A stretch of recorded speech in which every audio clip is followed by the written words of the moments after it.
Գևորգ, ոնց որ շատ ես ուրախացել, որ Նարեկ Կարապետյանի հետ հանդիպել ես։ Լավ ես արել, որ ուրախացել ես, քո համար այդ շատ ուրախանալու բան է, բայց ամեն ինչից անկախ ուզում եմ քեզ տխրեցնեմ ու ասեմ, որ Նարեկ Կարապետյանը բոլոր նախարարների հետ հանդիպել է ու ամենակիչը քո հետ է հանդիպել։ Հա ու մի բան էլ, Տարոն Չախոյան,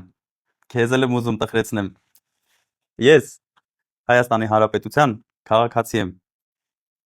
Ես էլ անձնագիր ես, բայց շատ չտխրես։ Ես հիմա նստած եմ ընկերոջս հետ, Կադարյան Ռոբերտի հետ, ով որ ներկա է եղել ժողովուրդ ջան, Նարեկ Կարապետյանի ու Պապոյան Գևորգի հանդիպմանը։ Ռոբ ջան, խնդրում եմ, կներկայացնես հանդիպումը ինչի մասին է եղել ու ինչ եք խոսել։ Մենք ընդհանրապես բոլոր նախարարների հետ էլ հանդիպել ենք, քննարկումներ ենք ունեցել, ներկայացրել ենք մեր առաջարկները, որոնք կարելի ասել մեծ իմաստով ընդունվել են։ Վահան Քերոբյանի անարդար ազատումից հետո, երբ որ նշանակվեց էկոնոմիկայի նախարար Պապոյան Գևորգը, երևի կլիներ մոտավորապես 1 տարի, որ Նարեկը չէր հանդիպել էկոնոմիկայի նախարարության ներկայացուցիչների նախարարի հետ ու նեղսրտել էր մեր նախարարը, դրա համար ես եմ խնդրել պարոն Կարապետյանին հնարավորության դեպքում հանդիպել նախարարի հետ, ես էլ հանդիպումը կազմակերպել եմ։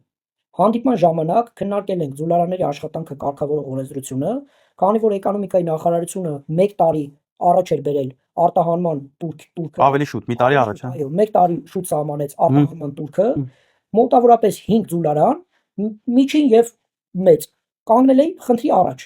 Ընդհանուր մինչև փակման խնդրի առաջ էին կանգնել, ցան մարդ փակման խնդրի առաջ գործազուրկ էր մնալու։ Աշխատատեղերի կրճատման, այո։ Առաջարկը եղել է, ոնց որ պլանավորված էր, 1 տարի հետաձգել արտահանման տուրքը, սահմանել 26 թվականին։ Քննարկման ժամանակ Պապոյանը առաջարկեց տրամադրել սուբսիդավորում, բայց Նարեկը ասաց, որ սուբսիդիա պետք չի, մեզ պետքա որ օրենքը ճիշտ աշխատի եւ գործարանները իրենց բնականոն աշխատանքը շարունակեն։ Ռոբ ջան, խոսեցիր սուբսիդավորումից, մի բան ասեմ, էլի։ Ժողովուրդ ջան, Գևորգ ինչ որ ուռճացված թվերից է խոսում, 3.5 միլիարդ ասում, ինչ է ասում։ Ես դες հեսա հստակ օրինակներով 2 օրինակ կբերեմ, մենք իրար լավ կհասկանանք։ Գրեթե 30 անգամ տարբերվող թվեր են։ Ես դες հիմա թվերն ասեմ։ Ուրեմն տեսեք, մեր կազմակերպություններից մեկը ուրեմն պետական ծրագրից օգտվել է 9.6 միլիոն դրամի եւ այդ նույն ժամանակահատվածում վճարել է հարկ շուրջ 996 միլիոն դրամ։ Երկրորդ օրինակն է բերեմ։ Ուրեմն տեսեք, մեր կազմակերպություններից մեկը 79.5 միլիոն դրամի օգտվել է պետական ծրագրից